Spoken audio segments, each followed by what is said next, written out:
And remember, the best burgers in town are only 5 cents. And welcome to AcidCat Studios. No Kitty, my show. I'm getting paid for this, right?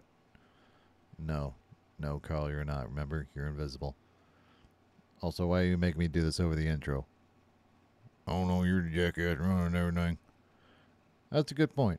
And today we're going to be talking about the AcidCat origin story. That intro wasn't weird enough. Yeah, this is going to get a little strange. So, I don't do cocaine. I just have a sinus problem. This is the book. Get in frame, dipshit. That I wrote.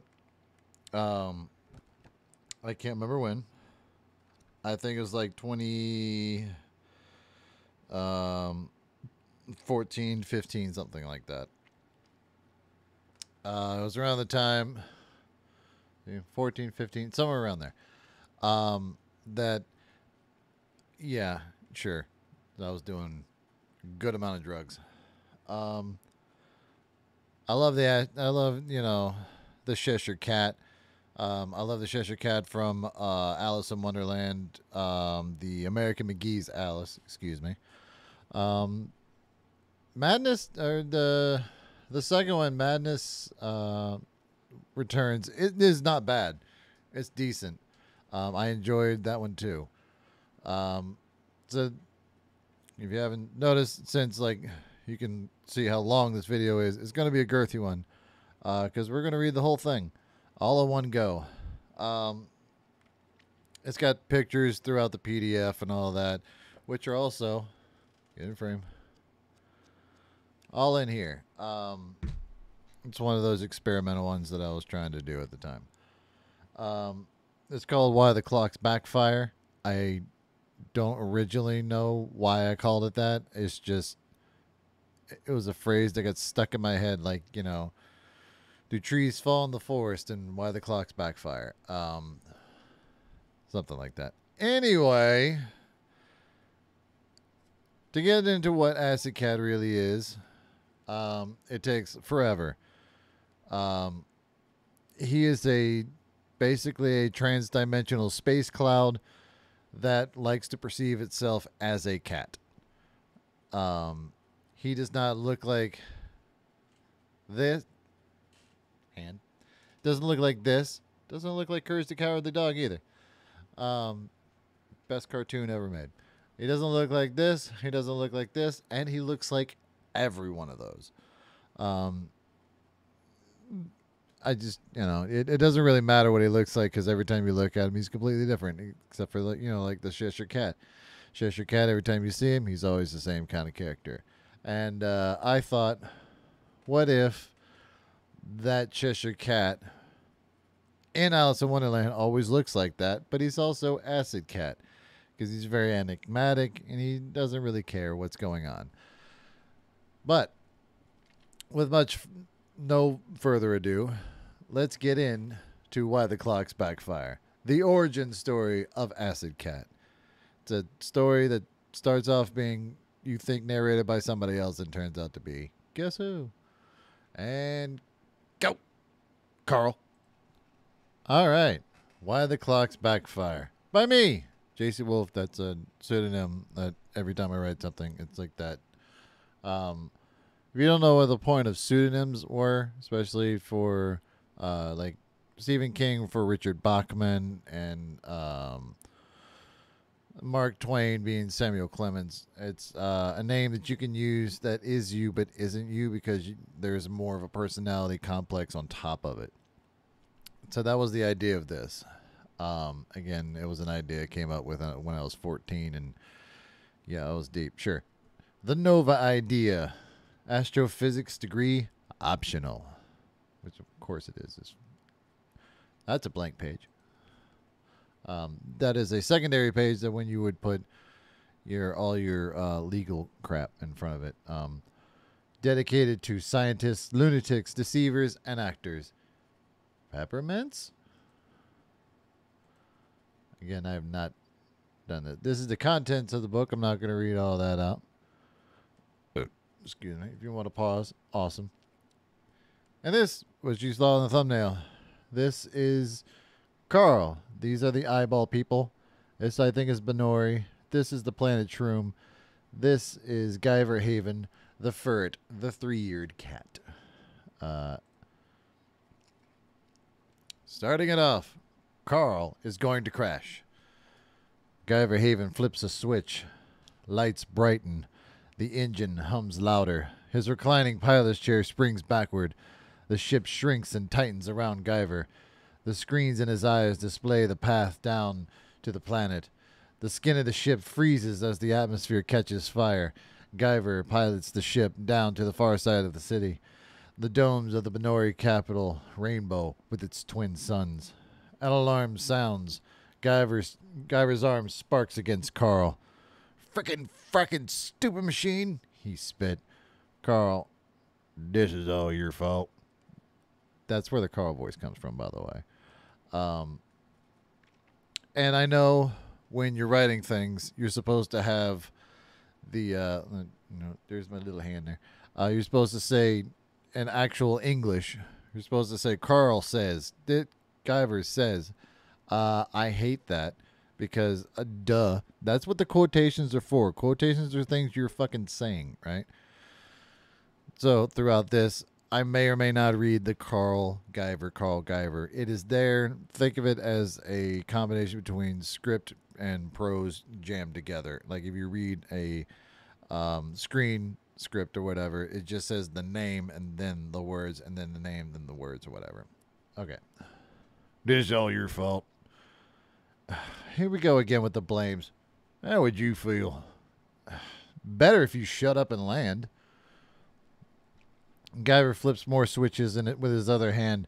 The drive shut down, and the miniature pure white star held in the time displacement field snuffs itself out. White star engine. Property status missing. K.A.R.L slows, camouflages itself as a gray boulder, and halts on the desert planet far from the city's borders. Acoustic dampeners erase their arrival. K.A.R.L peels itself from Guyver. Metal ooze tendrils recede, and Guyver exits the ship.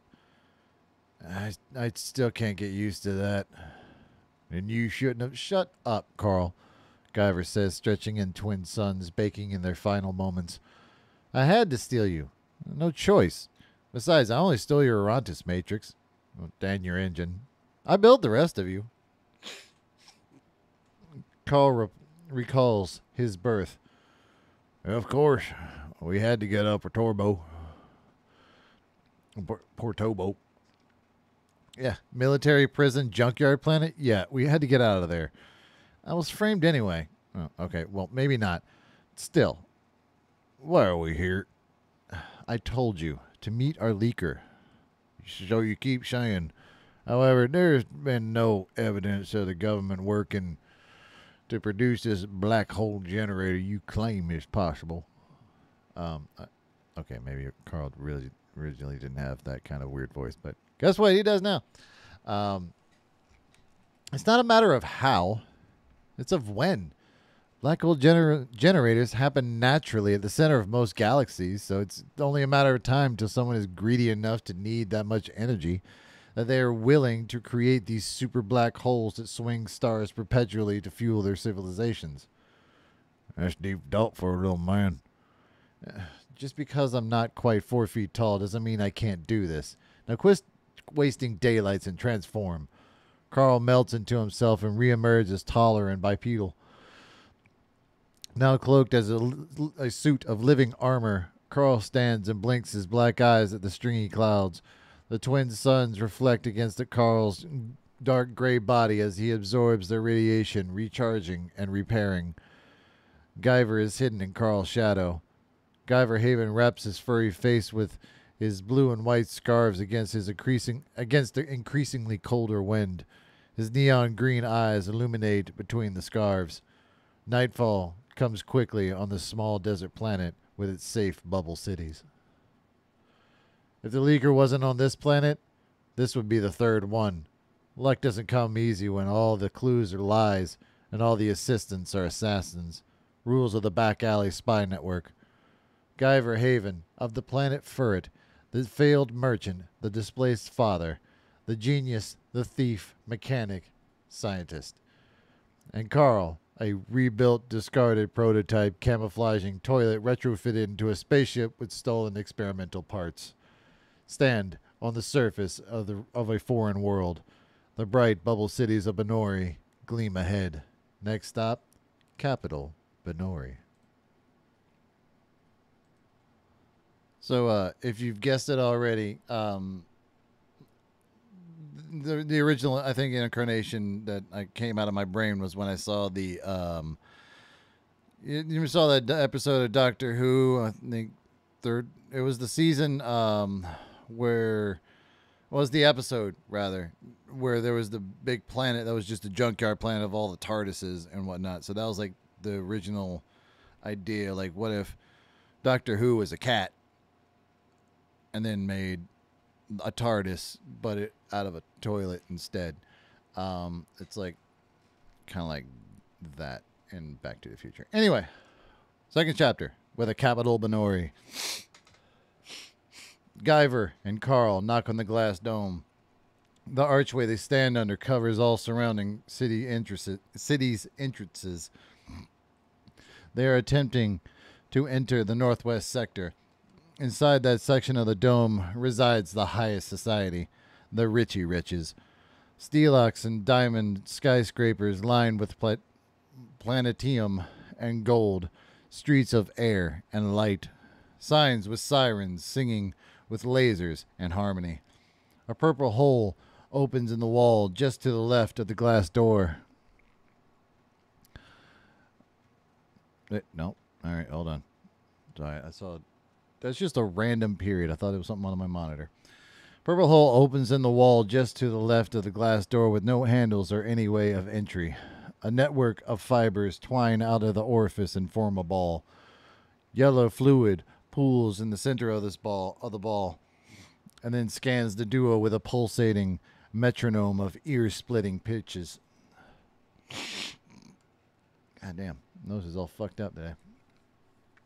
It stops and speaks, deep with a lisp. Purple eye to Guyver. Species, ferret, access granted. Eye slides to K.A.R.L. Species, android. Yeah, smart one, eh? Yes. Service drone. Yes.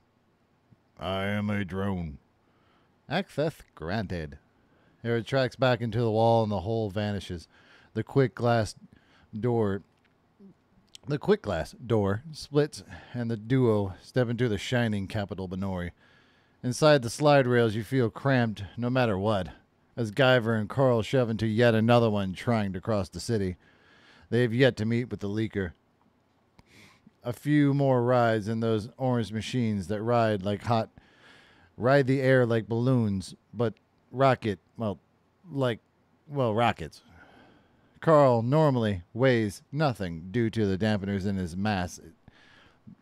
K.A.R.L normally weighs nothing due to the dampeners, but his mass still exists. So when other Richies cram next to him and yet still try not to corrode their skin with his unclean touch, K.A.R.L leans against them. No weight to move, just a firmer lean. I was high as shit when I wrote this. God damn. Guyver watches this from below and laughs. His position in the slide rails has been corralled between K.A.R.L's legs. He swears under his breath at the Richies. He used to be one of them, but now life is different. The next ride is empty. The next ride holds 2 more. The last ride holds 5. KANGDA Palace. This galaxy's finest hotel finally comes into view for Guyver and K.A.R.L. They have arrived with some new guests. Guyver claims to be a fellow scientist at the conference tomorrow nightfall. He's half lying. He used to be on the main board till he figured out the conspiracy. They banished him. The new guests wave goodbye as they have their luggage carried in by some of the new guests wave goodbye. Oh, as they have their luggage carried in by some of the six-armed Spidericans wearing matching red and yellow outfits with black feathered fedoras. Guyver and Carl sneak around back, past the gardens, near the kitchens. Guyver grabs a box from the stack of Rotkoffs piled around from the myriad crews unloading their float trucks. Carl grabs some boxes, grabs more boxes, and follows. We're at page 15. There's 90 of these things, so strap in. But hopefully you are. You've gotten this far. Do the like, subscribe crap. I feel like it's weird pushing that. I mean, you obviously know how YouTube works by now. We all do. I don't really care. AcidCat Theater. Doing conga lines. Guyver sits across from Carl in a corner booth. Guyver unwraps his face. It's too hot and crowded in the restaurant. His auburn fur and blue beard glow in the candlelight set on the tables lined with fine fabrics from all over the universe. The yellow spotted one on their table seems to be alive. It rustles and changes positions of items randomly. Carl concerns The table is alive. Guyver glancing away. No, it's just electrical impulses left after they killed and skinned the creature. You seen one? Almost. It was dark and I was drunk, but I'm sure it was there. How big are they? You ask a lot of questions, robot. That are called the canoe, and they are very fast. Are we gonna eat it? Why would we do that? Beast, whatever you're doing. I'm scanning for her. A contact? I can smell her. Ah. If I wasn't your ship. What, you'd leave?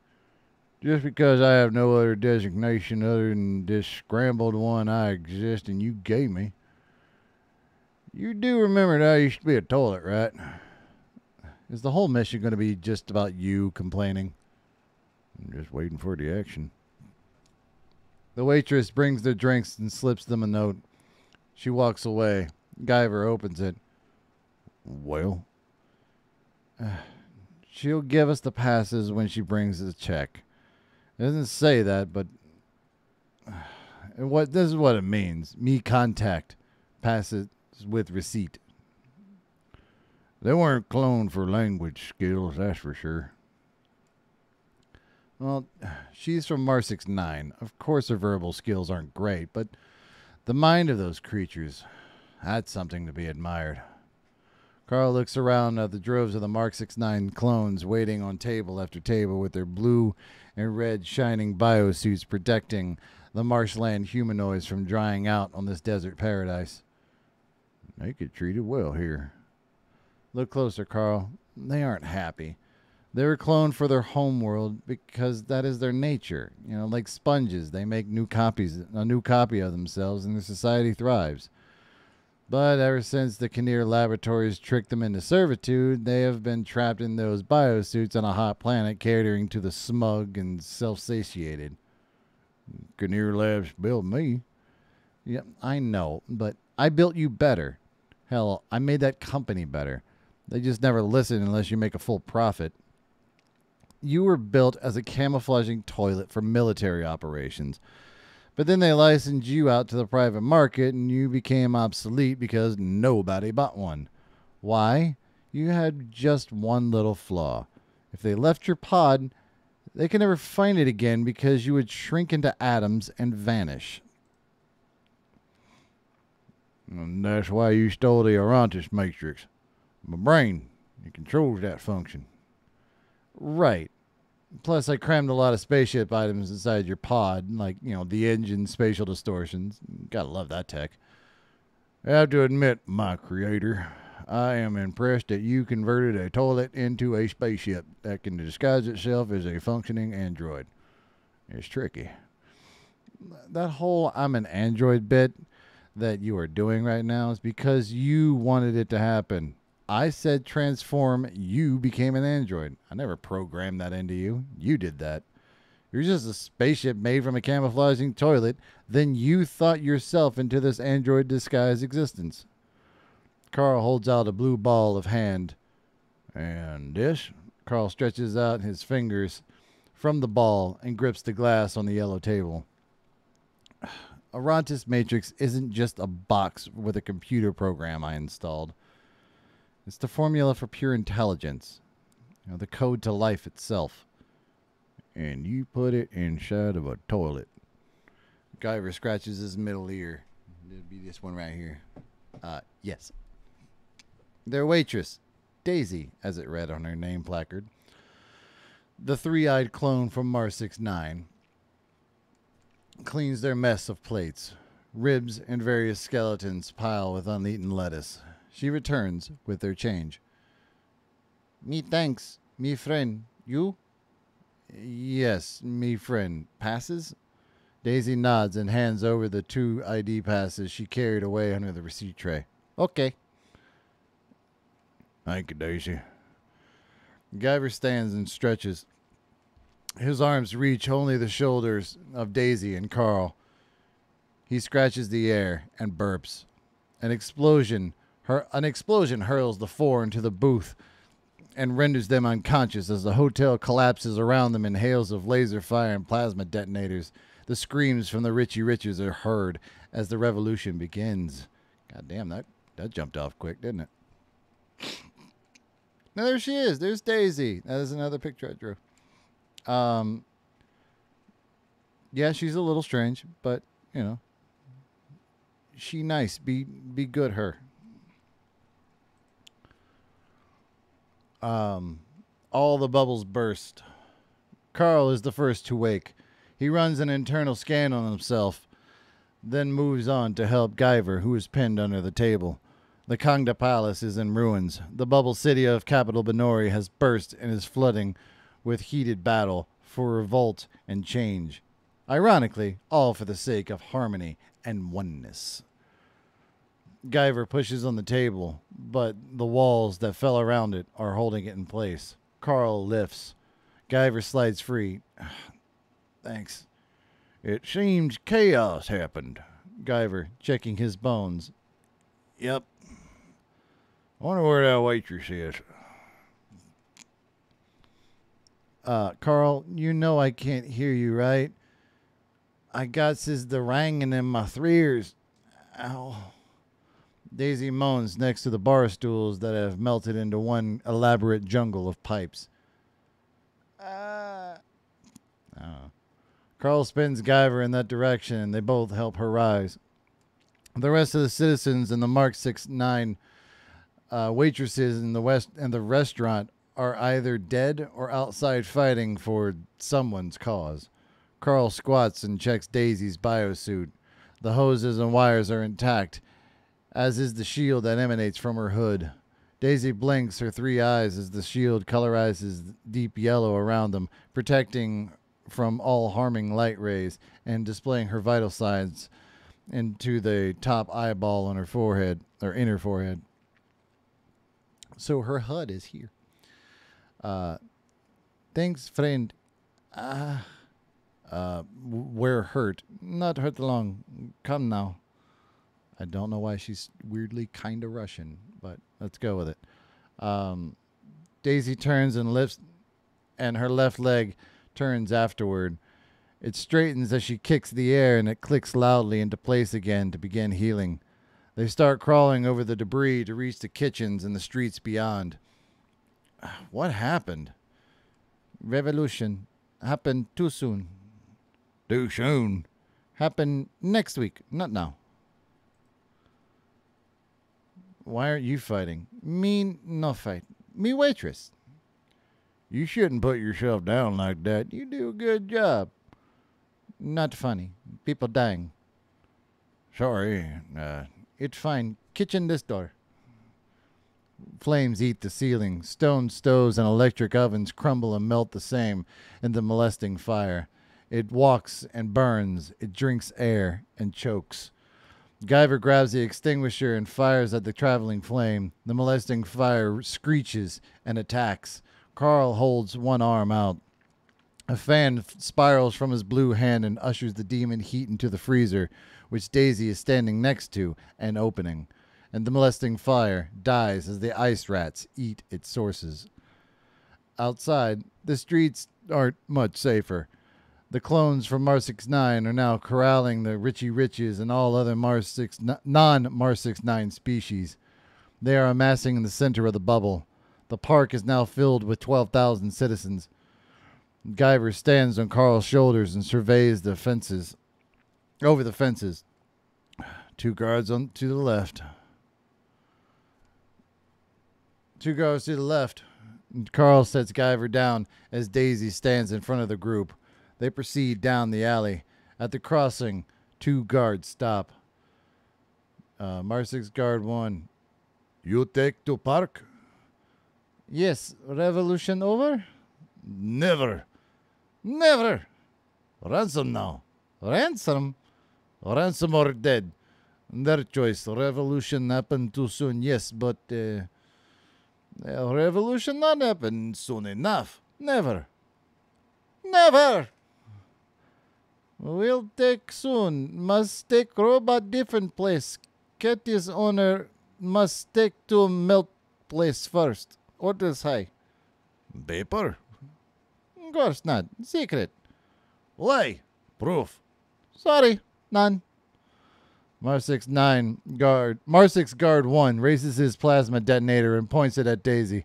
The charge happens. Daisy doesn't even blink. The guard lowers the charge in his weapon. He smiles. The truth. Don't know. Good lie? Just leave. Orders now.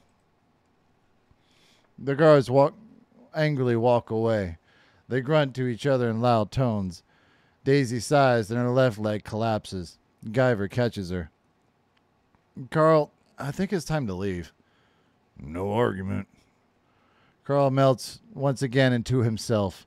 The sharp metal spines that steer spike out of the metal muck. He continues to form as the pod forms itself under the spines. The retro rockets sprout on the side of the pod, and finally, the White Star engine erupts into existence. Carl opens up his pod with a pop. Guyver pulls Daisy inside. Carl closes and ignites the White Star. Carl speeds upward and through the already shadowed sky of Capital Benori. AcidCat Planet. Guyver pours himself another pot of coffee. Then he checks on Daisy sleeping in the guest room. Her leg is mending easier since Guyver attached the helix. The system beeps. Guyver presses buttons and removes it. Daisy still snores. Guyver returns to his pilot's chair. He sets the coffee into the armrest hole. His tail adjusts in search for comfort. A planet is approaching. Oh, sorry. A planet's approaching. Name? Yeg. That's another name. Huh? That's the one we want, though. Yeg. Yeah, it does kind of stick in the throat. Yeg. Do we still have the passes? I had them in my wallet before the bomb went off. So we're good still. Well, maybe.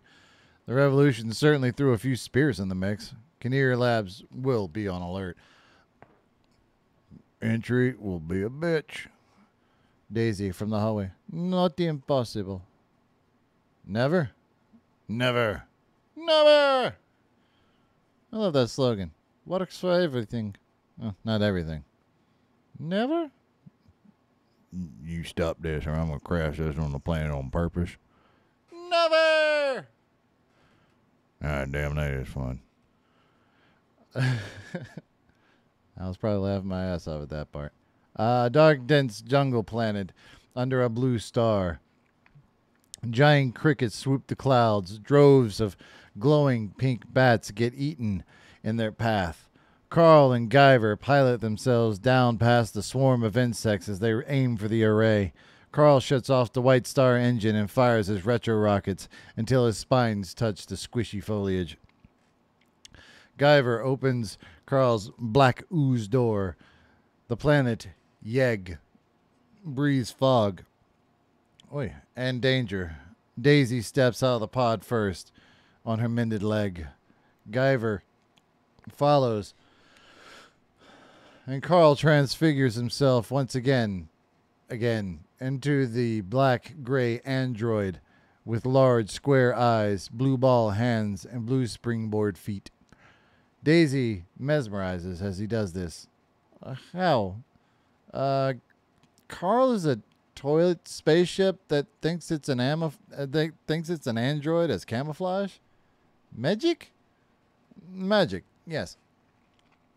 The star above the planet pulses. It shifts now from blue to red to white to any other color. The moons from other planets sparkle along. The planet has no moon. What? The moons from other planets sparkle along. This planet has no moon. Guyver's eyes drink the darkness surrounding and amplify its aura. Yeg reminds Guyver of home, minus the giant insects and reptiles and the shifting sun. We walk along, tired. Guyver points, though none can see him in the tall grasses. Over there looks good. A deep voice from nowhere. Anywhere is better than over there. Trust me, fellow feline. And I can see no one, even with my scanners now calibrated. Where's better? Anywhere, man. Everywhere. Where are you? Hard question. Everywhere? Your name then? AcidCat. Look at the sun. Guyver, Daisy, and K.A.R.L look at the blinking light. It isn't random. It's a pattern. This is all wrong, man. This shouldn't be happening. But here it is again, man. I know what you're going to ask. The black hole generator array, just like you came for. Don't ask how I know that. It's hard enough for me to do this much. Are you hurt or wounded? Nah, Cat. Here's the skin, dig. My species only exists when we want. When we materialize, it's rare due to the hallucinatory effect it has on those perceiving us. More magic? Yeah, baby, more magic. Why are you helping us? Who says I am? We need to get to I know, toilet ship. I'll show you how to get to the center of the planet to destroy the array, as you came here to do, though you have no explosives and very little weaponry. Why? I've been following you ever since you escaped Portobo, man. Don't be weird, though. It only took a few seconds in my reality, but for you, always longer. Anyway, I have nothing better to do, and you seem to have a worthy cause at something. You want help or not, but I need to go do something before I can help you further. Stop asking what. I can hear you think it. Stop doing it. Stop it. What? Sorry, guys. I'll be back in a few, dude. Okay. Crazy. Yeah. And there he is. There's my buddy AcidCat. Yeah, he used to have kind of a more of a stoner, just, hey, what's up, man? Kind of groovy voice. Especially when I wrote that. And I drew this in 2012. The story came later. Like I said, like 14, 15, something like that.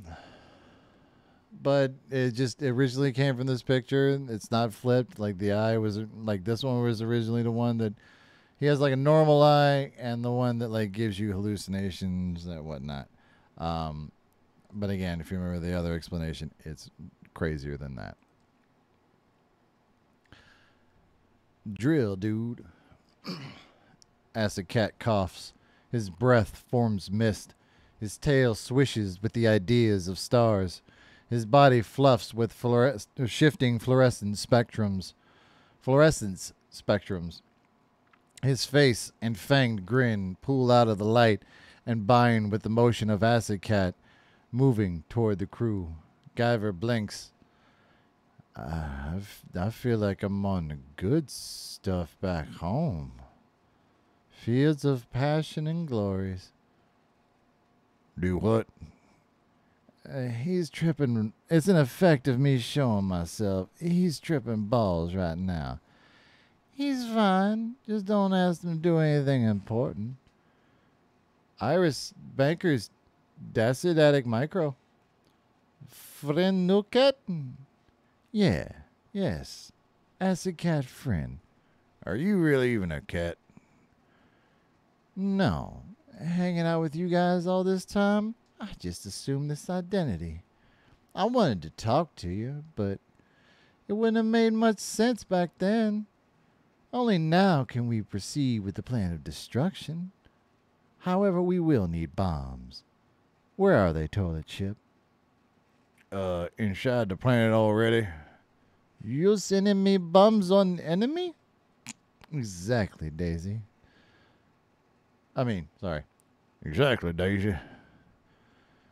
Wow, all these voices. Good plan. How are we getting to the center to even attempt this insanity? Is there an elevator? Sure, somewhere. But it would be easy if you just turn it into a drill. A drill? A drill, dude. Everyone climbs back inside K.A.R.L. He mutates his outer hull with his spines in a spiral. He starts drilling into the planet. The first miles go smooth as the crust spit back into the sky and onto K.A.R.L., forcing him faster. The mantle thickens, and K.A.R.L. hardens his body into a black heat shield. The gelatin layer stops K.A.R.L. Splits open his middle. I had cake earlier. It's lemon cake. Lemon cake's great. He forces the gelatin from one end to the other with turbines. The blob sloshes them forward. K.A.R.L. returns his descent with should be eagerness, but whatever. There's a lot of weird shit in this book. Hard metals and diamond concrete wall. Hard metals and diamond concrete wall. K.A.R.L. drills once more, and this time much quicker. The guards will be on alert even further when the alarms siren. That will happen when K.A.R.L. finally cracks the outer hull of the black hole generator array. That happens now. Floors fly past as K.A.R.L. carves his way through the K.A.R.L. Laboratories' brand new facility. Black hole planet explosion.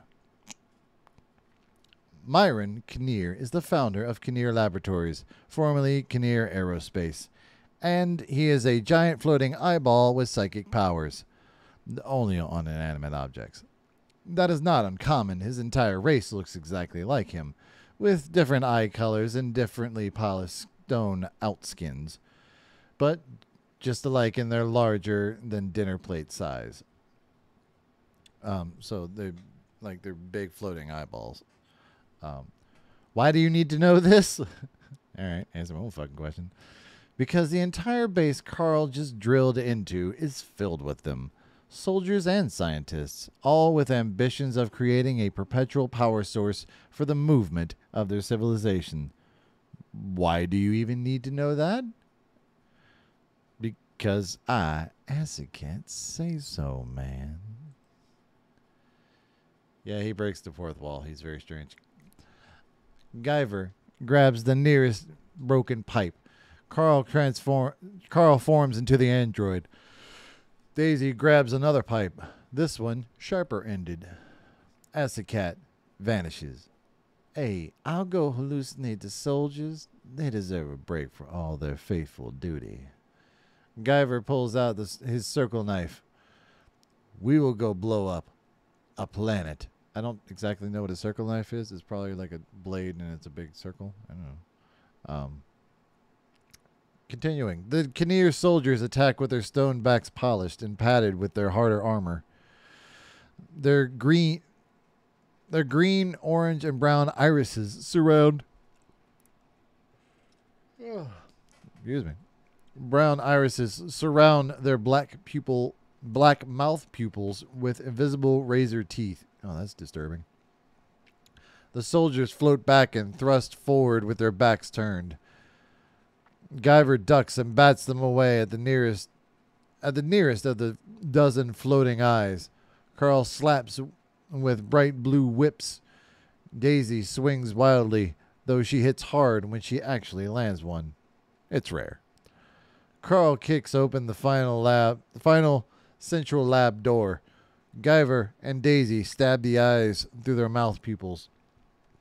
Green sludge from their minds paint the white floors. Orange blood squirts neon across the gray walls. The scientists freak out and start tossing beakers across the lab, their minds reaching to hurl everything to protect the array. Guyver sees the panic in them. He drops the pipe and attacks with the circle knife. 8 more orange and green pools soon gather around Guyver. His flipping knives and finessing claws quickly murder the remaining floaters. Damn. Guyver licks his face clean. Gross. Shut up. It's a habit. One I hope you break. Mean kit. Necessary, cat. Guyver flips switches and enters complicated equations into the computer. K.A.R.L is waiting inside the cannon array. Daisy is downloading the entire K.A.R.L database into a flow drive, which they will later install into K.A.R.L. AcidCat voices, "Hey, are we close, Guyver? One big red button left." Daisy? Me fine, friend. The file's done. Daisy, get to K.A.R.L. You know this is stupid. No, it's not. Do they really have to be stopped this way? Or any other way for that matter? They enslave billions. So it happens. And that's right? I guess not. Still, why? They're building this black hole generator to move themselves to enslave more willing workers for the floating stone eyes. So this fixes that? Guyver, still punching in numbers and commands. I don't know. It's a start. They took my family away. They took me away. They took my species away. Now this happens. More sirens sound. Loud sirens. Auto voice from speakers. Backfeed of energy eminent. Base will detonate in 2 minutes. Generator overload. Evacuate now. Closing all doors and barriers. No one may leave. Sorry. Apologies from the planet Fur. Wait, what? Oh, it was supposed to be him talking. That makes no fucking sense. This is supposed to be Guyver talking. Back from all apologies from the planet Furret. Oh, okay. This is what he typed into the computer. I really should have fucking explained that better, but let's face it, you're like an ounce and a half deep. You don't care. That was a bit dramatic. Guyver hits the final button. Shut it. Guyver, Daisy, and possibly AcidCat brace themselves inside K.A.R.L. Guyver flips another switch, and K.A.R.L sparks the white star. K.A.R.L spirals upward through the now open cannon array of the BHG. He scrapes the sides of the metallic tube. K.A.R.L nearly escapes the atmosphere. The planet's implosion has other ideas. Yeg angry. The wormhole is unexpected. They always are. Well, the good ones anyway. The portals to anywhere, and often right back to where you started. The rips in space and time. The oh shits of the universe. Yeg the planet implodes with fury. The fluxing sun explodes with grace. K.A.R.L revs his engine. It does nothing. Multicolored spirals of a wormhole form and eat the surrounding solar systems. K.A.R.L and the rest fall inside, helpless. If this is a story like if you can predict it, you'll get $1 million. You won't get $1 million. K.A.R.L opens his outer door with Guyver's touch. Guyver falls into the yellow brick. Daisy crawls out afterward under the purple sky. Both pass out. K.A.R.L shuts down. Sorry, I keep sneezing. Breathing. Heavy. Angry breathing. Guyver perks his 3 ears. There's an angry, pink-haired maniac staring at them. The man is red and darkening. His size grows with every breath. His breathing is growing deeper and louder. Where are we, sir? Angry man answers with a soothing tone, almost calm and zen, yet his eyes grow heavy with burning azure veins. Hi.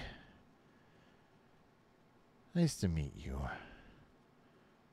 Where are you from first?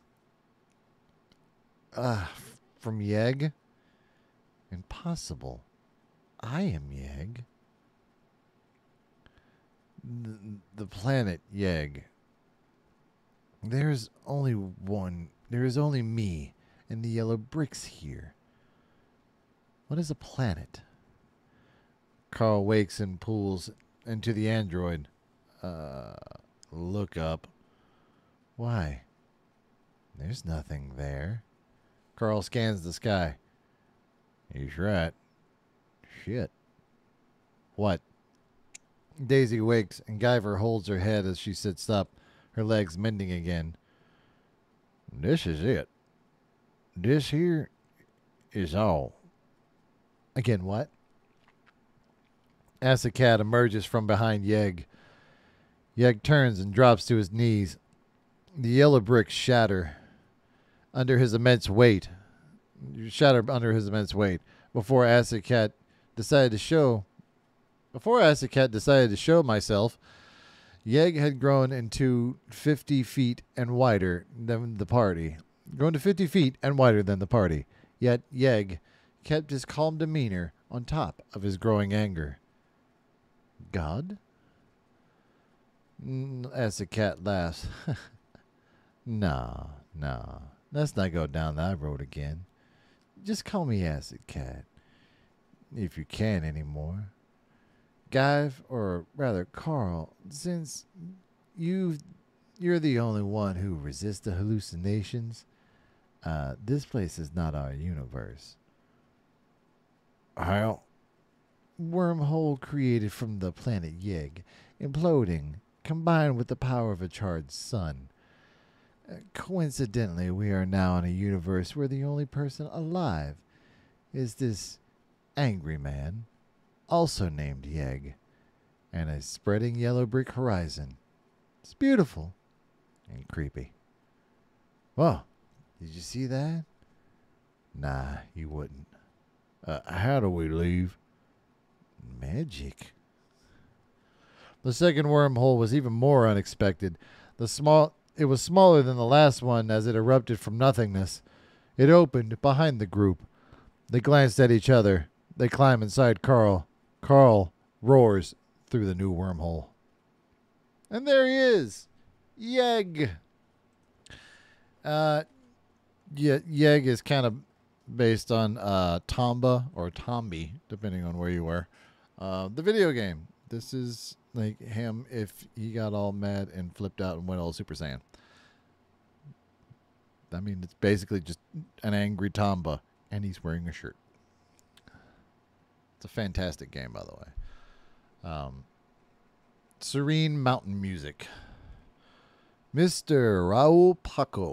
Raulo Paco pokes the furry thing with his walking stick.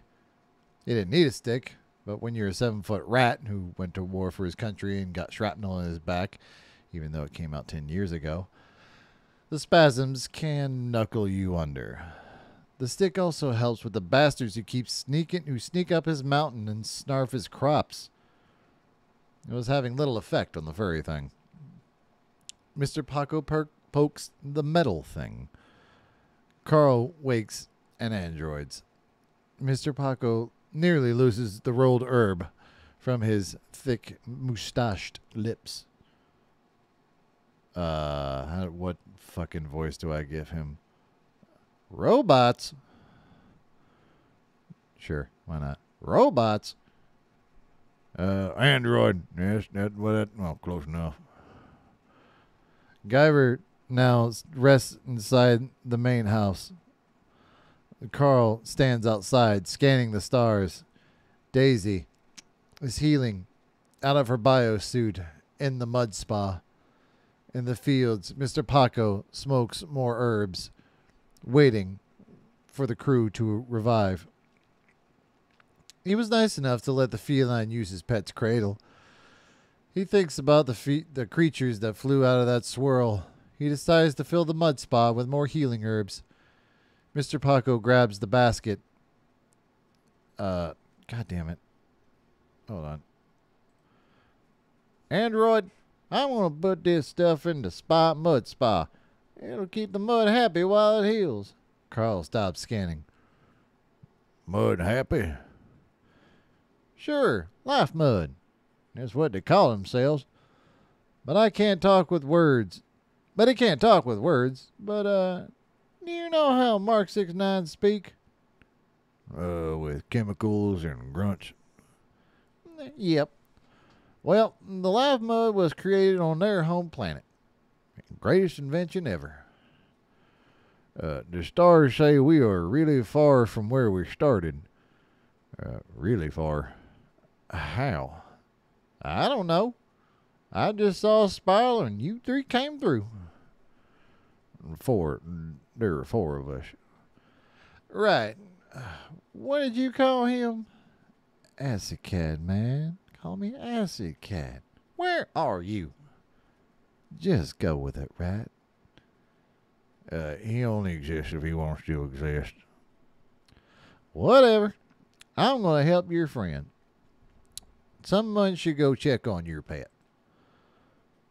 Hopefully I read all that because I clicked on the wrong thing. Anyway,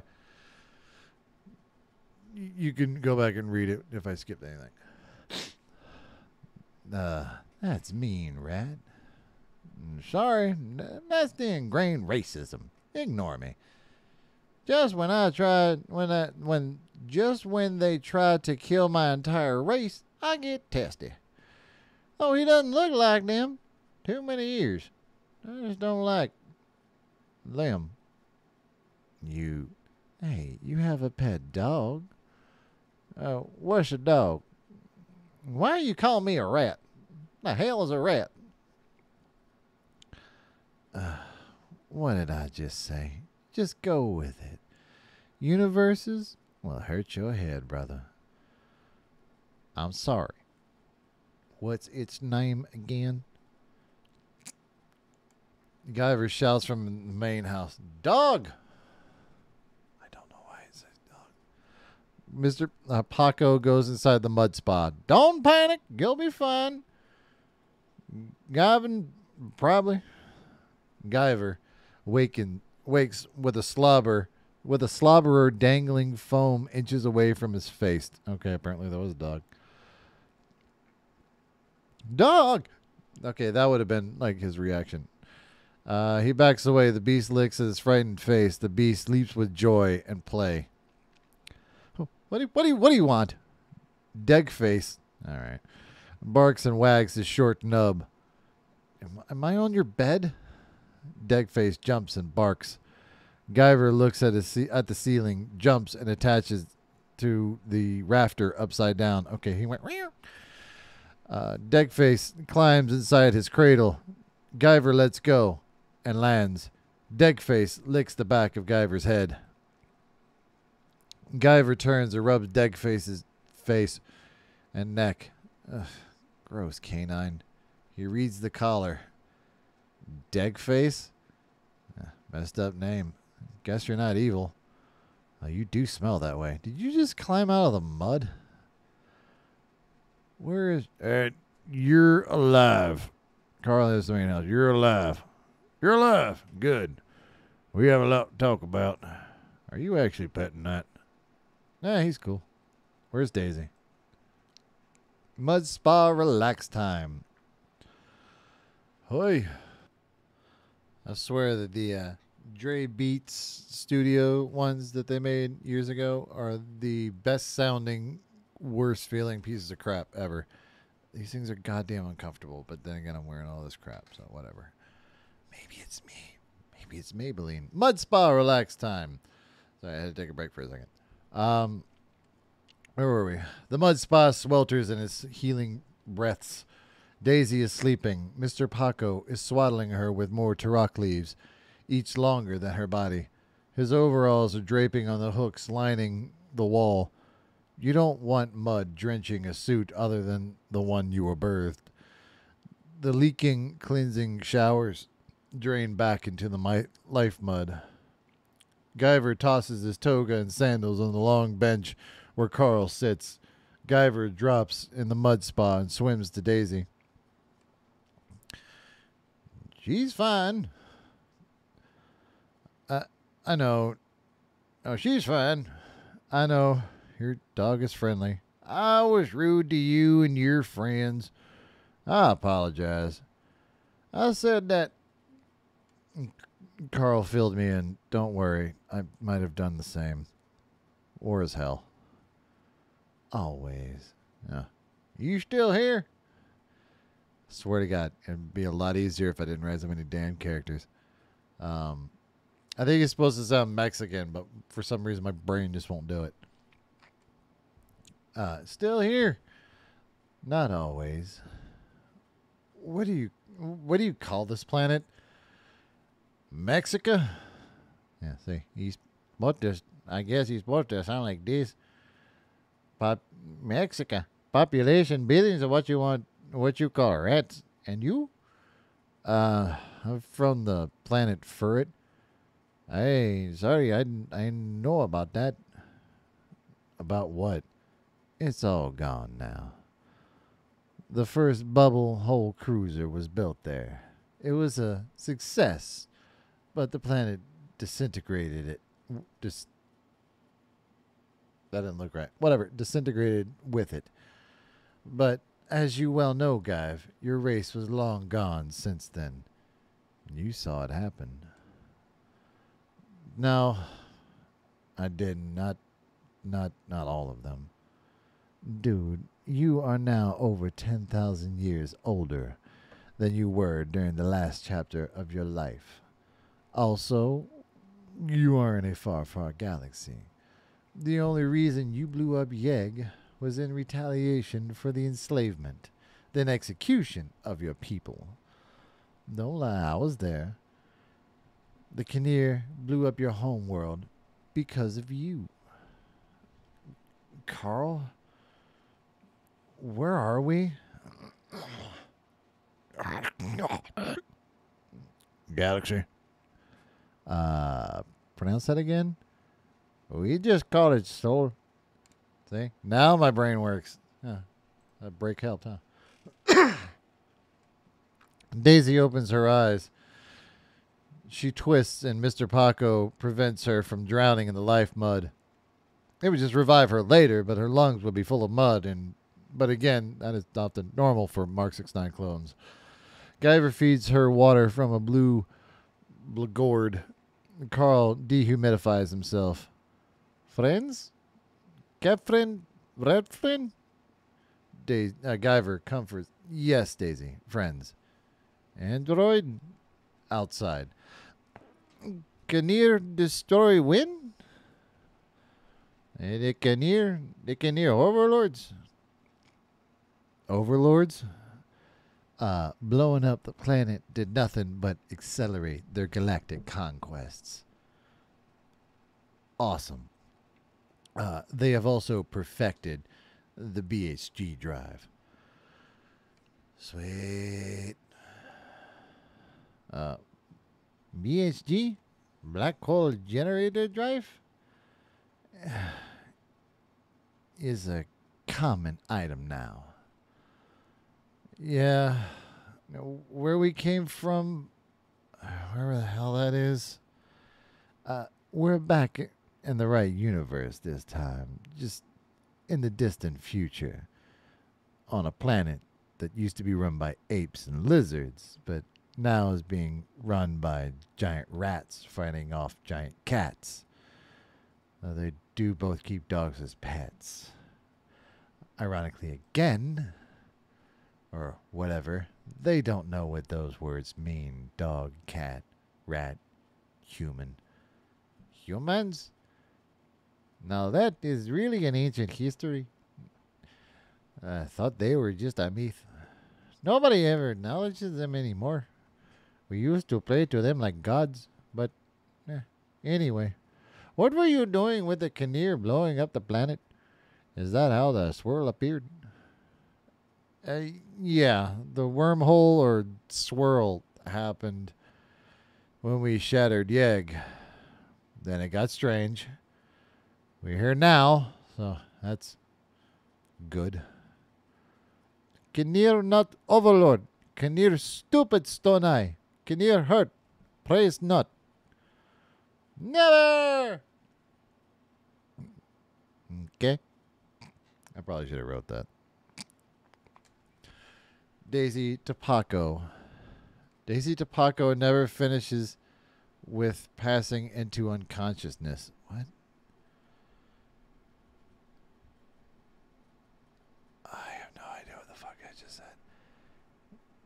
Oh, Daisy to Paco and finishes with passing into unconsciousness. Okay, so she's talking, then she passes out, I guess. Never means never. Never surrender. Never cave under. Never allow tyranny to survive. Never give away peace. Never die. Never not live free. How can this... This? God, it's hard to do all those voices at one go. Not yet, Raulo. She's not her yet. What did I say earlier, Raulo? Just go with it? Who's she to you? She's my wife. Guyver sits and washing himself in the shower. Why didn't you say anything before? Paco, next to him, I didn't know until she spoke those quotes.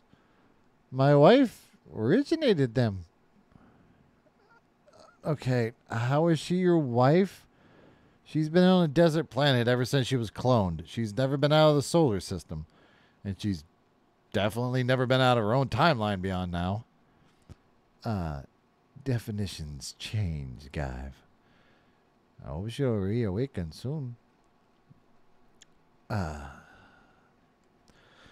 Her damage was more than I thought. I don't know much about her species, so I don't know much about her condition. I know tons by experience. I have K.A.R.L. He scans the thing, I interpret the equations. A doctorate is not a doctor. Silencio. Gata punta. Hey, I understood that. And there he is. That is Mr. Paco. Mr. Paco was an actual rat that I own. Well, I had as a pet for a long time. Rats do not live very long. Like 3-4 years tops. He was sweet. He was my drinking buddy. Yeah, he'd sit on your shoulder and his balls would be next to your fucking shoulder blade. They were huge. Sweetest damn rat in the world. So that is him. Why is he called Mr. Paco? I don't know. There was a bunch of rats that my friend had as pets, and then one kind of jumped out of my hand and started to run away. And I said, that one is mine. The rescue mission. Thank God we're halfway through. Although if you're in the video and you've seen it this far, thank you, because this is a long one to make. Mr. Raulo Paco stands outside smoking in the rising sun. Guyver smokes a rolled herb beside. K.A.R.L ingests it. I move the fucking camera again. Ingests the morning rays. Daisy is wrapping herself in the pink wet gown Raulo placed on the changing wall. It is hers, but from the future, or future past. It's complicated. It's her wet gown regardless, and I, AcidCat, just ramble on and on about how beautiful the landscape is, or how the dew reflects off the freshly grown crops and the village waking up in the distance until it gets tiresome.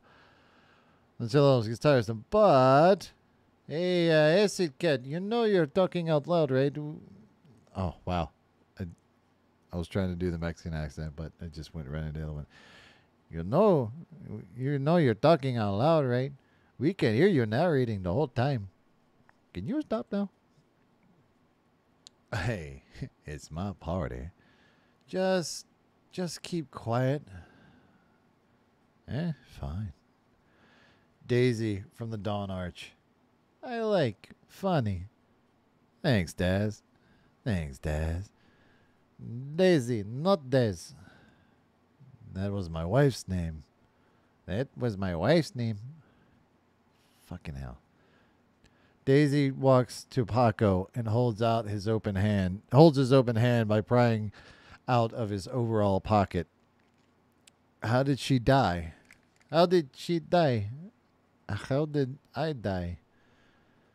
Transport sheep 6 years ago. Sorry, I died. Daisy points to the crowd. Them. Daisy. She points to Raulo. You. Des. Why? Love you. Nice red. Friend, wife. You haven't met me yet in your time or whatever the hell is happening. Don't care. Wife now. Des. It's hard to argue with that. AcidCat nods in his mystery realm. What did I ask? AcidCat. Never. Fine. A pink float ball blinks in a drawer. 2 nights have fallen and 2 dawns have burst. The group sits in the dining room. Heavy books stack high. Under Guyver. Daisy and K.A.R.L don't eat. Not that they can't, but one is a toilet chip and the other channels nutrients through her skin. Do the math. Use the numbers and fractions, you know. I can't tell you. I use magic science. Dude! Habit. Wait.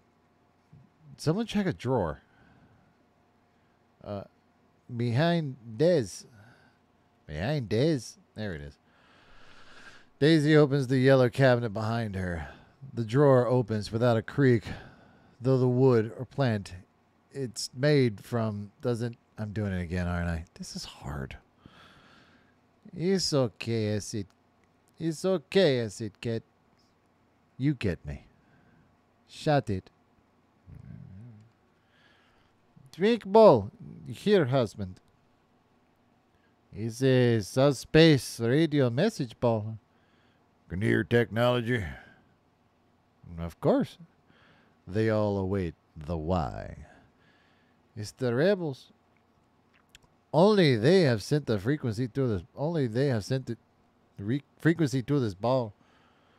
And only Des could have sent this message. Me?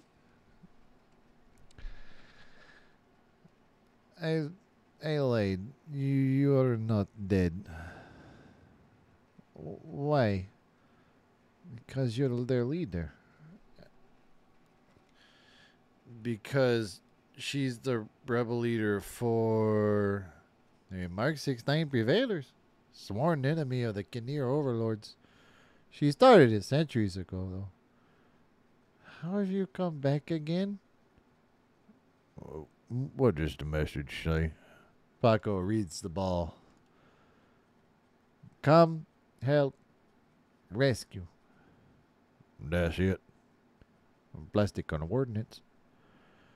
Keep it simple. Their language hasn't progressed much beyond your time.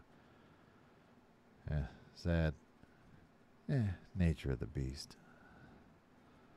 Guns, lasers, Spaceship. and I'm back. I had to take those things off because you get the joke. Also, they hurt after you wear them for a while.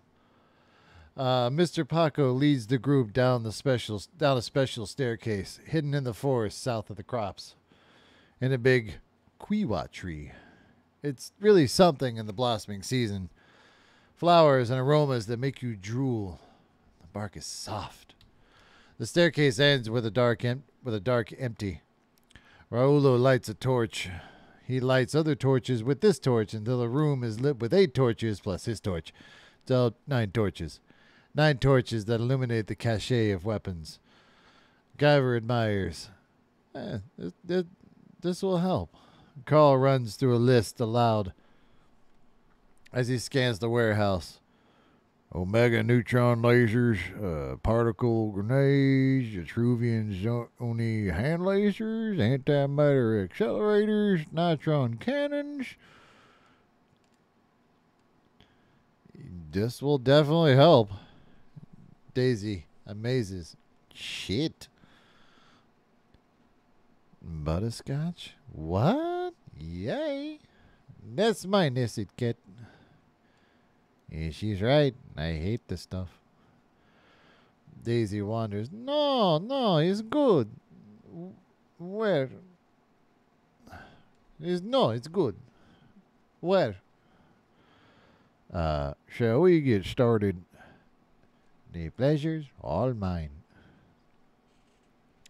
K.A.R.L is now locked and loaded with all the best that the Mark 6.9 Prevailers could steal.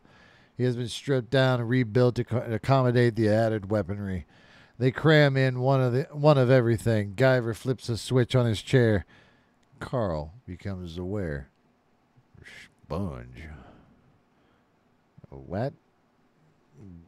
Command stations are now armed. That's better. Welcome back. What took so long? Really?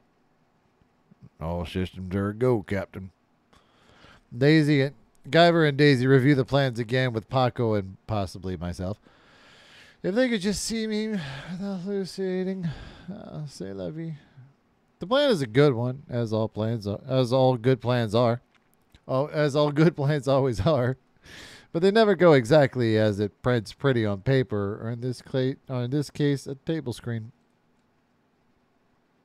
What am I clicking on? Wrong fucking... Anyway. So, wait. I'm an idiot. So, the whole planet is made of mushrooms and other fungi. It's a planet they've been growing for millennia. Almost invisible due to the absence of any star near it. Mark 6.9's secret world. Family. Yes. That's family. Shroom. Yes. You know Des. You know Des? Okay, that's probably it. God, it's hard to, like... Boy. Anyway. Shroom legend. Fantasy. It's real. Coordinates locked. Shroom home? Clone. Oh, God. They're playing it. Clone of home. Shroom hidden. I'm so glad when he goes away. Or does he? I don't know. Hidden Marxist home? So you call it Shroom, but we call it Mark 6.9. So, okay, why is this clone of it? Never let die. Never not live free. I used to watch a lot of Stargate. Hell, I still do. I'm rewatching Atlantis now. It's good shit.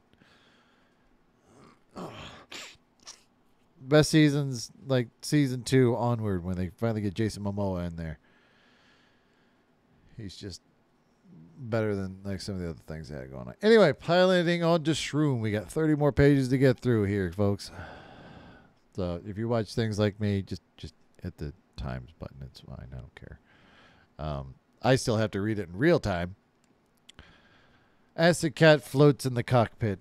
Guyver and Daisy are saying their goodbyes to Mr. Raul Paco. He wants to come. Daisy won't let him. She needs him to remain here. She promises to return. Guyver returns to his pilot's chair. It reclines with comfort and adhesives. Daisy kisses Raulo, her rodent husband, and K.A.R.L closes his door. White Star engine sparks. Off they fly. I told you this fucking book is weird as shit, and I probably could have added more things to it, but anyway. It does need a bit more fleshing out in certain areas. Daisy eases back into her blue biosuit with the red collars. Guyver prepares the cockpit for the next phase of travel. A second pilot chair oozes into fluffy form out of the floor. New screens made for aiming all the weapons. K.A.R.L charges the fucking right screen again. God damn it. Armory and intertwines the machines, closing off the capsule and an angler shell. Daisy ducks when she enters and sits at her post. K.A.R.L removes the rest of the ship and readjusts his hulls. AcidCat floats in the corner, still, but invisible and tense. Guyver pushes a button and their hands are quickly encased in a silver metal tendrils. Silver metal tendrils. How now, brown cow? Of the Orontis matrix, a shiny box installed in K.A.R.L's computer. Hyperpiloting engages. Miss the spines. Hit enemies. See enemy die. Never! I swear to God, I'm pretty sure I used to shout that for when I wrote this damn thing. The K.A.R.L Overlord City Cruiser rotates beside the clone planet Shroom. Its perpetual black hole generators clearly spins massive shrunken stars inside the glowing time stasis field. The bubble city on top of it resembles Capital Benori, but in outer space. It is the same tech, and the K.A.R.L tech from long ago. They built Benori as a proving ground for their ships. They always make the civilizations they take over create their playthings. I was also watching a lot of Gurren Lagann and Kill la Kill at the time, so this is why it all got kind of weirder. Anyway, K.A.R.L Overlord Battle Eye spherically cordon off Shroom. Those are the battleships for the eyeball creatures. They are shining light onto the dark planet, illuminating every surface. Nope. There we go. More of them cordoned out farther out, but face opposite the direction K.A.R.L is traveling. That would be toward Shroom. Daisy takes aim at the silent ships full of stone eyes as Guyver pilots around them. AcidCat hallucinates the enemies. This is happening, isn't it? What, you don't like it? Expressing concern. Your descriptions are terrible. Hey, don't make me kill all of you. Lasers of blue and orange stream across space and between stars. The space between stars. So, space. K.A.R.L dodges in graceful motions. His nitron cannons, with a pretty violet sparkle with it fires, collapse the nearest Kobe's with surprising ease. The cock rotates, and the rest of the Kobe fleet attack, minus an eighth of the ones lighting Shroom. Oh, the ones lighting Shroom. The crew. Sorry. Each inside, there are roughly 1,000 Kobe's left. Inside each Kobe are 30 K.A.R.L. Inside each cock are 1 million plus. Yes, I did that on purpose because I thought it was funny. When the cock arrives, the Kobe balls strike and lay deep the seeds of their majesty. Yeah. Okay, yeah. I can still hear you. It's funny though. Sorry. This is what my species does. Why didn't we hear you before we met you on Yeg? Answering your own question. Wasn't time. Die, bastard. Top left. Thanks. I understand, but do I have to hear you? And yes, top left is from Shaun of the Dead. Would you rather? Whoa. Kobe's fired back and hit K.A.R.L.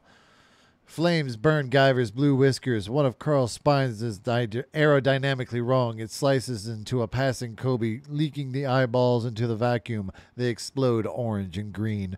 K.A.R.L reconfigures his hull. All three spines now razor outward and correctly. More passing Kobe's where Guyver pilots intentionally implode and shrapnel their neighbors. There are 800 Kobe's left. Now the one cock just dangles. Now, imagine all of this happening from the viewpoint of the K.A.R.L, all tripping over themselves in the stars while they skip from one spot to another, releasing imaginary tidbits of useless junk. Ibske statues, planetoids, sandwiches, velvet thunderclouds, spinning harmless lightning.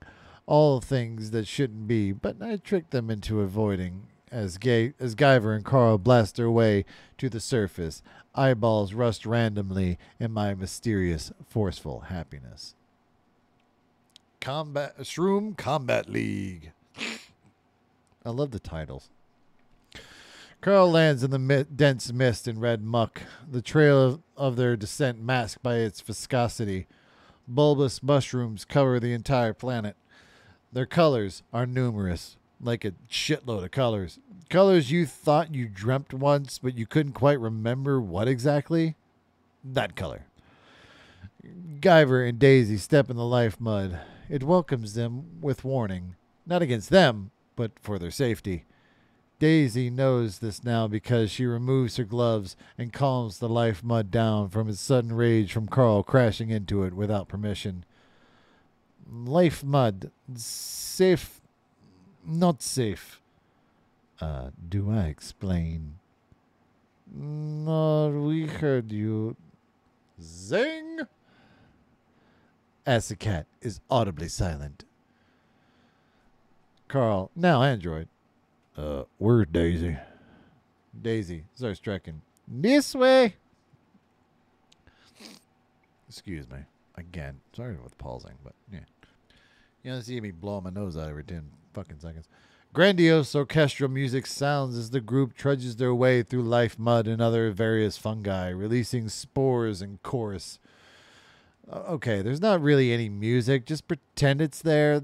The world's more interesting with music in the background. The K.A.R.L overlord soldiers roam the planet. I've lost count how many. Okay, I stopped trying. They're everywhere. Guyver brandishes a circle knife and Utrovian Zoni hand laser. 7 white particle grenades are strapped to a leather sash across his shoulders. Daisy has another with 20 grenades draping across her open biosuit. Her helmet retracts as she breathes the stench. Shroom, home. 8 K.A.R.L straight ahead. Daisy pulls the pin on 2 grenades. She tosses them at the floaters as they come within range. The K.A.R.L vanish in white light pulses. The rocky trees, big mushrooms, burn in the heat of the particles, ripping their particles into particles. And also, if you're wondering where the light grenade kind of idea came from, it's from a good movie called Mom and Dad Save the World Universe. Mom and Dad Save the World. It's a good movie. It's got John Lovitz in it. It's funny as hell. Also, see that universe. You like this? Yeah. Really? Hey, stay in your world. Friends, run! More K.A.R.L soldiers swarm the swamp. Their future metal backsides now weaponized with 3 antimatter cannons. and one miniature Omega neutron laser orbiting with ancientness. Think of a really shiny ball and then add crappily crafted munitions that float next to it. The kind you get when your populace secretly hates you. Even through all that brainwashing. More shots, more explosions, more K.A.R.L blood spilt. Guyver and the rest are trapped now, trapped in a clearing with a sad, lonely rock. It shines in light cast from the Kobe's purple amethyst. From the Kobe's purple amethyst. It looks sad from it being alone between random, colorful rohaki trees. Rohaki? Something like that. Guyver and the rest tap their backs against the amethyst taller than K.A.R.L. The rock twitches and rumbles as the K.A.R.L soldiers strike closer. The no longer lonely rock flashes. The K.A.R.L soldiers are blinded. The ground swallows our heroes. I think that's just a picture of a random skull. It's actually over there on my wall. It's like one of the few things that doesn't have like boobs or a random dick drawn on it. It's just emanating possible death and like how crazy everything is. And it was really fun to draw. It is not that oblongated. It's actually little, you know what I'm saying. Gym cavern water. Darkness. Dark darkness. The dark that could contain anything and nothing. The not yet touching you monster darkness. Guyver Haven is the only one who wakes with the ability to see. K.A.R.L's scanners or eyes are broken. Daisy touches the dirt and communicates.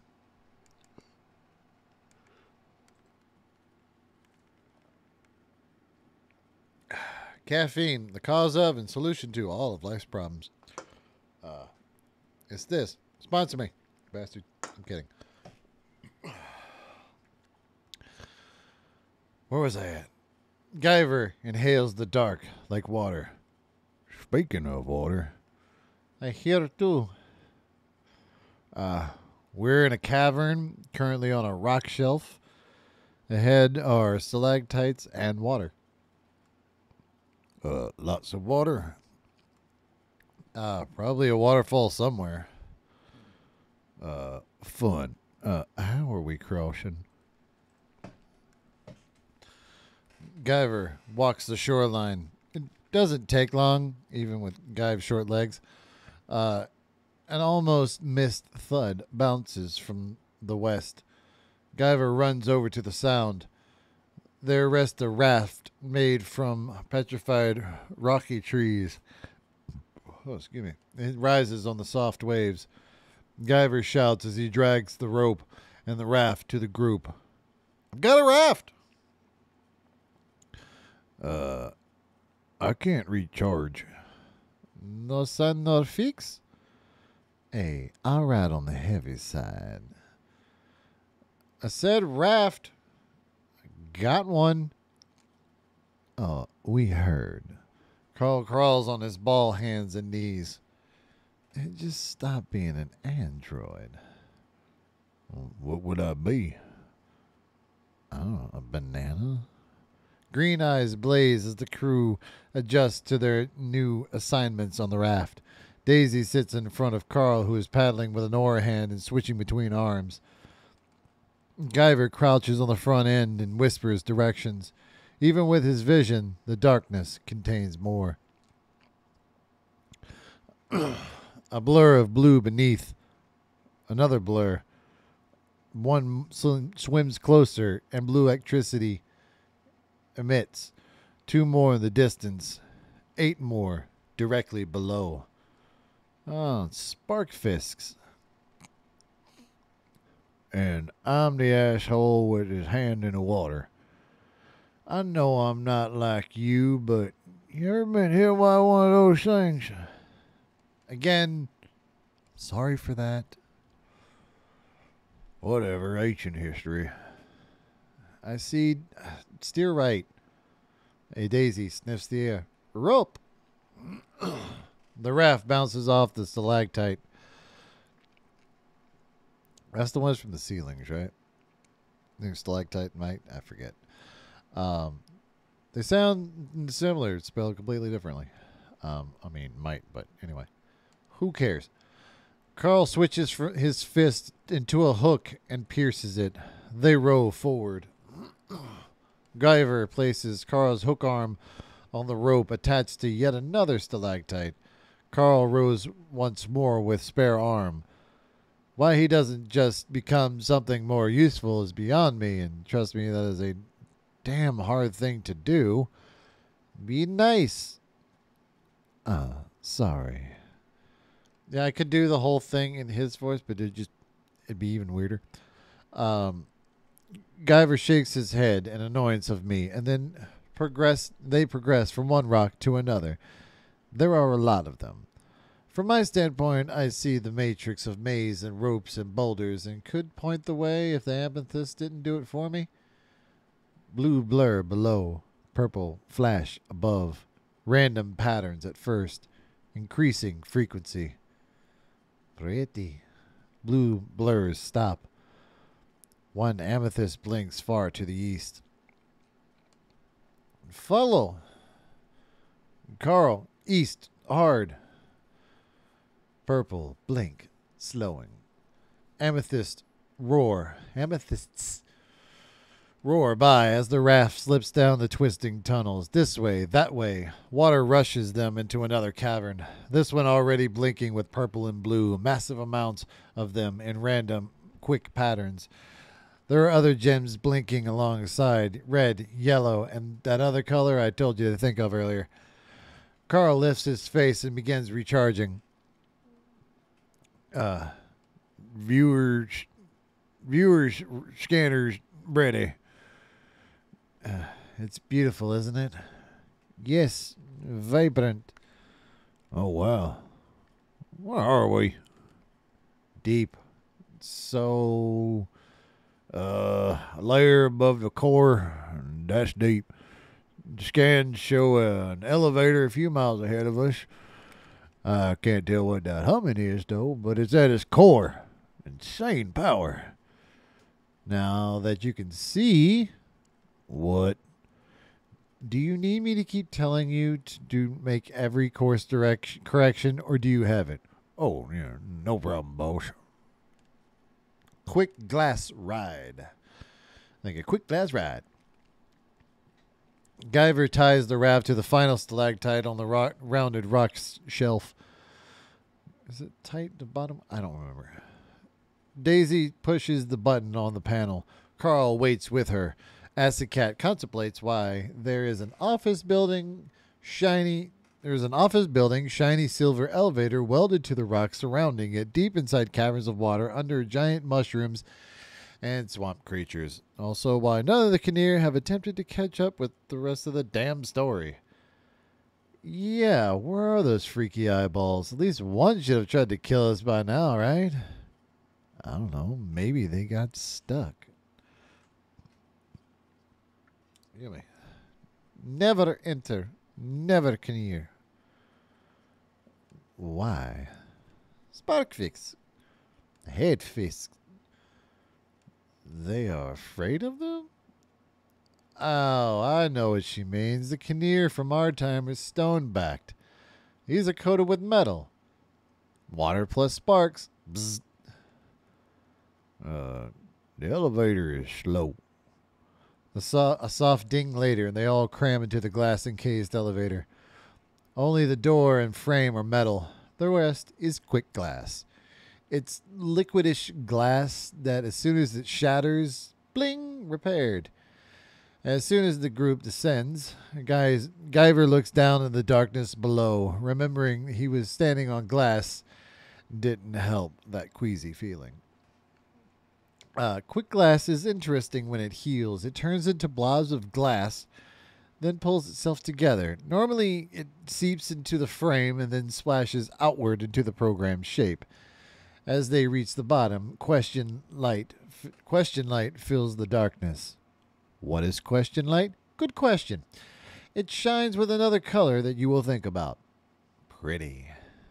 Upon exiting the quick glass elevator, Guyver and gang greet the unbiosuited Marxist twins standing in the doorway through which the question light pries.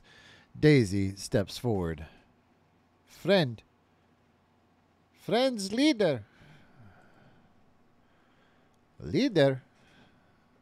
Twin B nudges Twin A hard. No, secret. Apology? Yes. Please, no, please follow, friends. Well, I hope I. Daisy leads behind the twins. Mark 6 9ers, or shrooms as they're called in the chemical language, all look the same to a certain extent. So if you're wondering why I say that a lot, I've said a lot. Think twins of infinite possibility. After a clone clones himself, him, her, itself, 15 times, they die. It takes a very long time, though. It's centuries. The once white on white tiled floor they stepped out onto after leaving the elevator now turns into muddy red life mud. Guyver squishes it, reaching for something to heal as it. Guyver feels it reaching for something to heal. Oh, Guyver feels it reaching for something to heal as it squishes between his toes and sandals. There we go. K.A.R.L springboards on his legs, tossing life mud around. Daisy just smiles and follows the twins. Power core beliefs. By the way, no, I haven't forgot about the question light. Earlier, the question light through the earlier doorway vanished when the door was opened. It left everyone with that very question. What happened to the question light? Yeah, what was that? I saw it, but it wasn't there. Yes, it was. There was no light particles. Light without light? Question light. Yeah, I got that part. Question light shows exit. Dark tunnels, question light. Exit sign. Yes, exit sign, exit light. Interesting. The future is awesome. Another question light at a single door reveals an office complex full of cubicles, the kind humans had a blah long time ago. Gray sponge hedges box in the quiet shrooms. One perks from his cavern and waves. Twin A waves back. The other sits down again and types into the black computer with a strange chemical touch, like thousands in doing the same in layers far above and below. As they progress, Guyver notices the many fluxing gemstones growing out of the ceiling.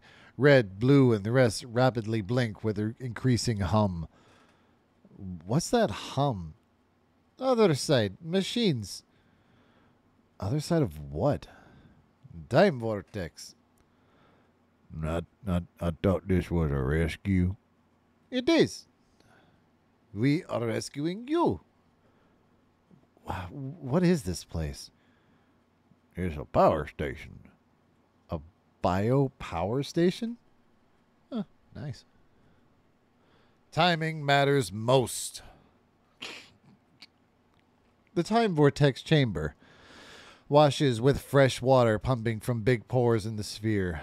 White, yellow, pink, and green tendrils from the mushrooms and other fungi on the surface, being fed light by the K.A.R.L Overlord battle eyes still attacking the surface in futility, spread themselves into the blue life mud coating the spaces between the sphere and permeate the storing energy into the fresh liquid.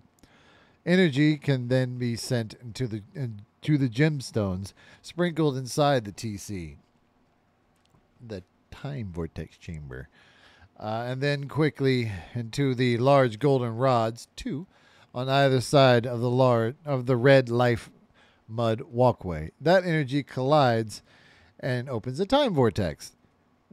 That hasn't happened yet, though. That's later. This mission was a ruse? Wait in circle. Along the walkway on both sides are turnaround circles, so you don't have to back up on such a narrow path. Carl and Daisy couldn't stand beside in this road until the circles. It helps if you're carrying a bunch of crap from the office side to the machine side. Shred this, shred that. AcidCat, rambling. Hey, bite me. Who are you here? Who are you here? None. AcidCat dances. Ha ha ha. You can't hear me. The twins have been gone for a few minutes now. Guyver and K.A.R.L admire the time chamber. They talk about how technically tricky all the equipment on the other side of the path with yet another question light. Must be on the other side of the path with yet another question light. Daisy strokes the unpowered vortex rods. Previous door opens. Shadows step in. Who's that? Daisy stops stroking. Me. Pink water gown and amethyst cane hold up the aging shroom, the Mark 69 prevailer, leader, and champion from former wars. She is followed by her 15th daughter, wearing a yellow water gown. The life mud can only heal so much. Daisy, old, stabs the mud and sloshes with grace. Call me Des now, AcidCat. I don't know why she's doing that, but they're going to have conversations with each other. I'm sure of it. It's going to get weird. Call me Des now, AcidCat. Aye, my love. Don't be an ass. Speech got better. Simple language gets the point across easier. Your kind takes too long. That's why I'm here now. They unfroze me a few years ago, and I've prepared. A hidden shroom planet and a time vortex deep within. That's a lot of preparation. A few years? No. Took way longer. They just unfroze me recently. And my final daughter. And now I greet you for the final time. Friends. I can't do an old woman voice if that's pretty much what if you're thinking that. Whatever. Daz and Daisy 15 stand in the circle and greet each other with hugs and handshakes. Daz kisses K.A.R.L on the cheek. K.A.R.L blushes as Guyver gets a longer one on the lips. You are me. Yes. Understand. Win. Many wins. You've been through this time vortex more than once. Oh, yeah. Lost count. So, who goes first? Guyver and K.A.R.L stand on the office side of the vortex rods. Daisy and Daisy 15 stand on the machine side. Daisy waits with herself. Relax, Daisy. It gets a lot stranger from now on. Be aware of this mission. Daz extends her free hand and pulls Daisy until their foreheads touch. Top secret messages and chemical data exchanges. Then expressions and emotions channel between them. They cease. Understand this. Good. Ready? No. Never. All in the sphere. Never! Activate vortex. Cover your ears. Yes, this gets loud.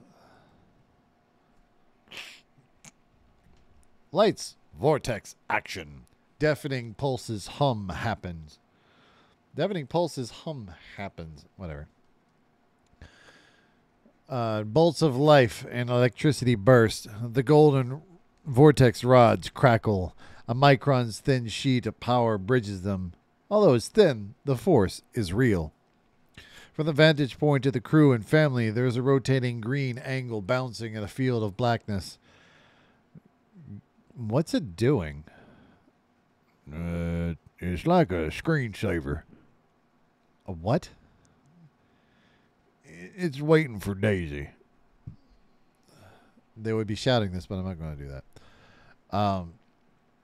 It's waiting for Daisy. Guyver and Carl can't see the opposite group. The jumping green triangle carrier and black vortex mist prevent it. Each time the vortex is opened, a carrier arrives and waits in the vortex mist. It takes varying forms. Gemstones brighten and release.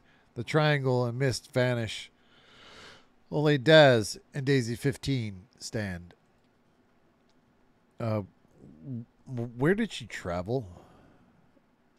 To win a revolution. I cut myself on a cake thing. Shut up. To win a revolution. Who's next? Me? K.A.R.L and AcidCat. No. I have things to do. K.A.R.L first, then. I have to come back to finish this anecdote.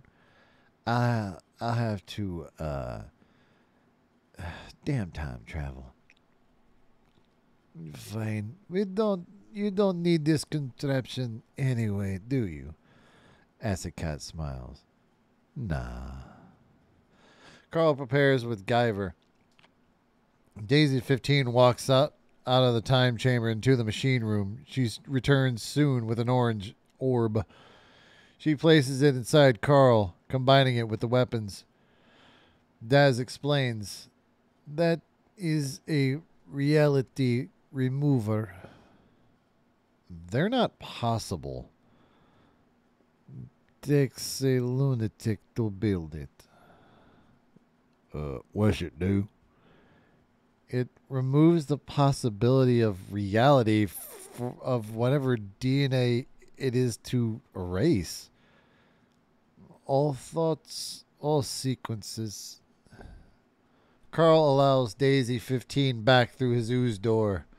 He asks, Who's it erasing? K.A.R.L.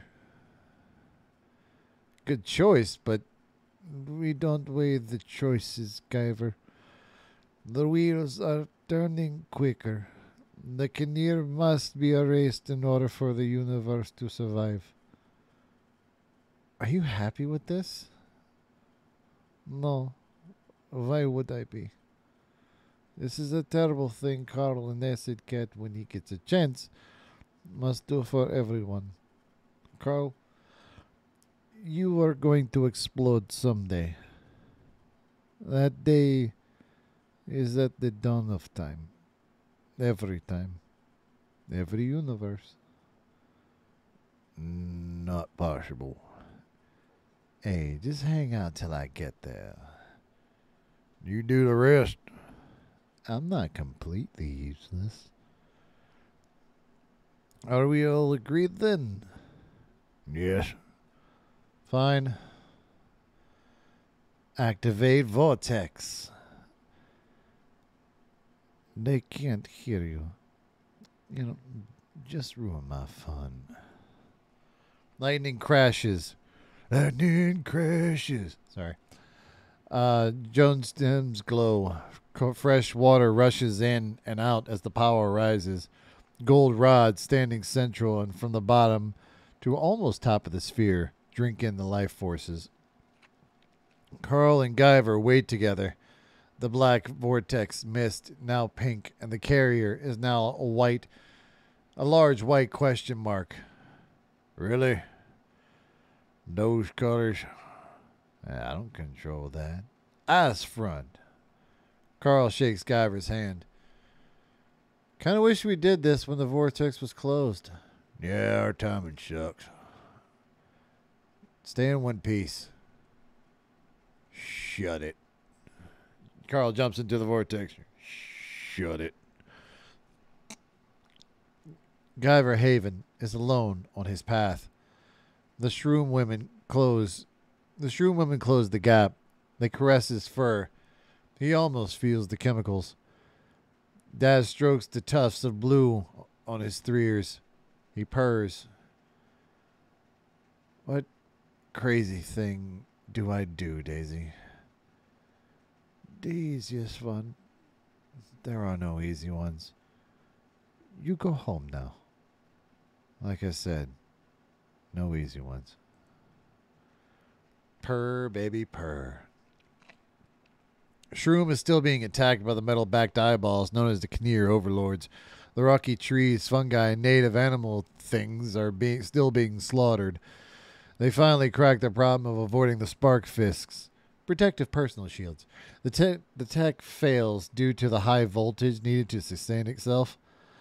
Spark fisks, if they strike, the shield will be drained after 2 hits. The reason this is important is because they are now trying to figure out the quick glass elevator. A simple button and a long ride away inside the time chamber now. Sorry, read that wrong. Daisy, you're telling me that if I jump into this vortex, I will be back with my family? I know your questions. How can I not run 3 years first to my home? How do I not want to hold my wives and kittens? What's the deal? Fear? No. They've been dead for so long. Over 17 decades, or however you measure time. I'm an old furret. How do you know how to deal with this? Accept it as the miracle it is? Exactly. But why? If K.A.R.L already left with a reality remover, are the K.A.R.Ls still attacking this planet? Daisy 15 pipes up, and Daz gives her the floor. You have to go through first. I have to eliminate an entire species from ever being reality in order to get my wish granted. You see the moral dilemma? Yes, your indecision is wrong. How? If I explained, we will die. Enemy at the sphere? Activate vortex! The power core charges for the final time. The micron layer slips from this final spike. Bright blue vortex mist and red carrier ball. I'm not ready. I'm sorry. Be happy.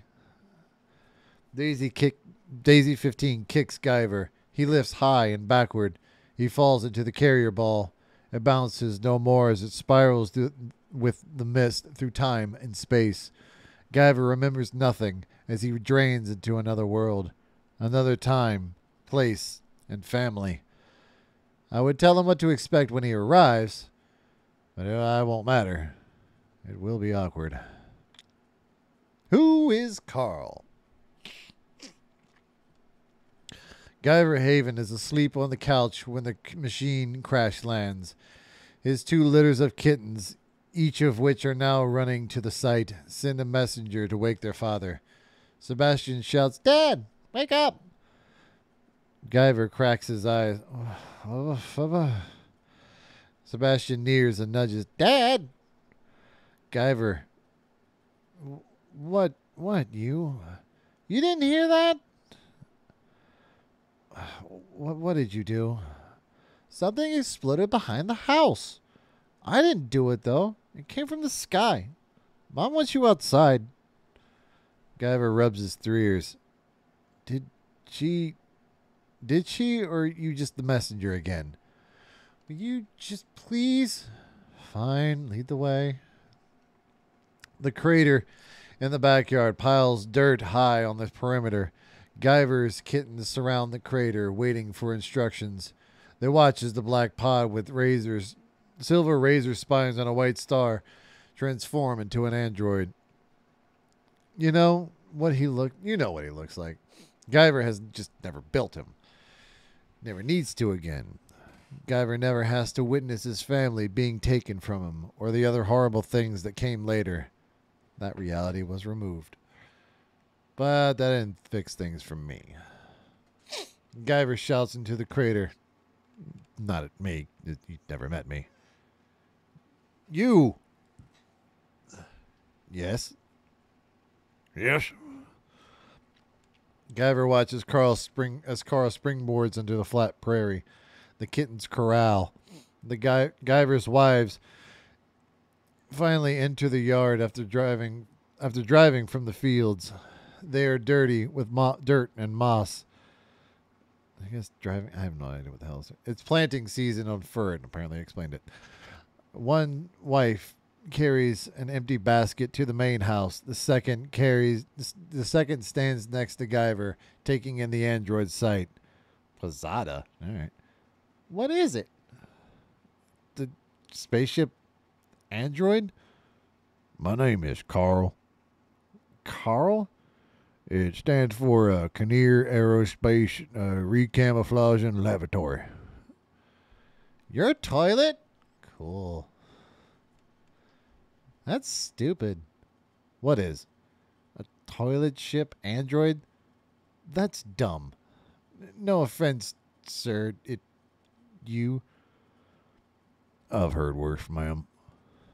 K.A.R.L. Okay. Why?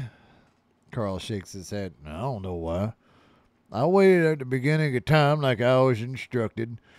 Then AcidCat showed up, and finally I exploded and created the universe. That is my last memory.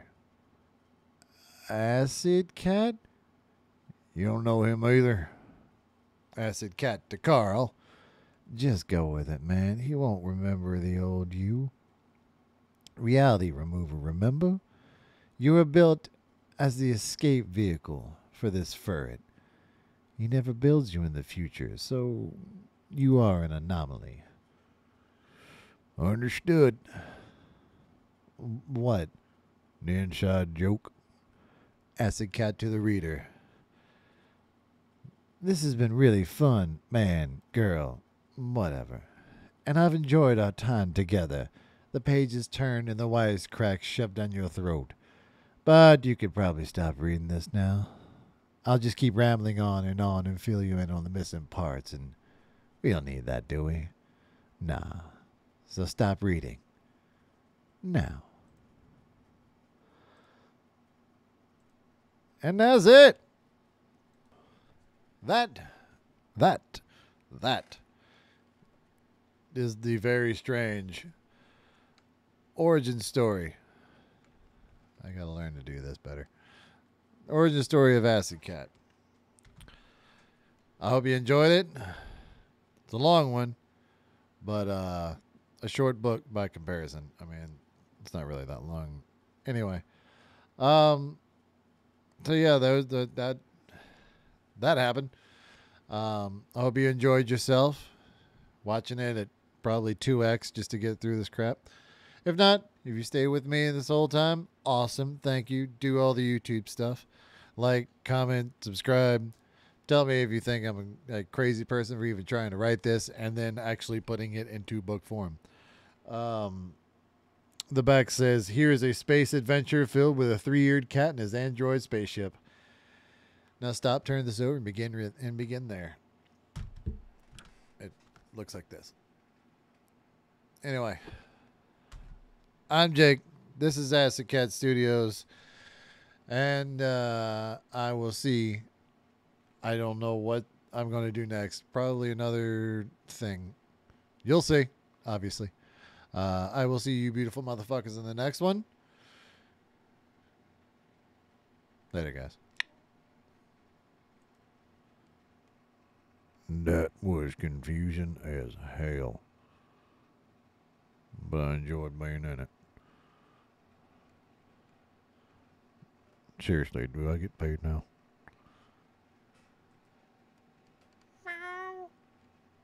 What do you mean, no?